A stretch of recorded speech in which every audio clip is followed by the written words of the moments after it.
Hello and welcome to another edition of Tips That Wow. And today we're going to look at something that's a bit unusual, that is actually marriage proposals. How do you go about making your proposal? And there are lots of ways of doing it, of course, and I'm just focusing on 5 ways that might be useful for you to bear in mind. The first thing is whether you're going to have a proposal that is public or private. You might just do it in your room or over a meal at home. You might go to a restaurant. You might have it broadcast over the tannoy at Wembley Stadium if you can arrange that. A second thing that you've got to decide is making it a bit special. So if you can make it personal, for example, you might lay out flowers saying, "Will you marry me?" But put them in your spouse's favourite colour.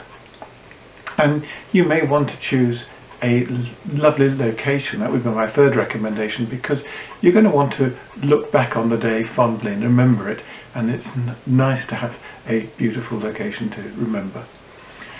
Fourth thing would be, unless you're trying to do a surprise, is to hire a photographer or videographer, again, to record the day. It'd be something you and maybe your offspring in the future can look back upon. And the fifth thing, very practical, is I would suggest you don't tell anybody first. Firstly, that's because you might get refused, and secondly, if you're having a surprise particularly, somebody may accidentally or even deliberately blurt out to your loved one what your plans are and spoil the whole surprise. So there are 5 things to bear in mind, and just as an add-on, you can have a ceremony organised as well, which I can put together for a just engaged moment, so you can really make it special. And finally, don't forget that once you've had your successful proposal, you're going to want a personalised wedding ceremony. Where else do you need to look to organise that?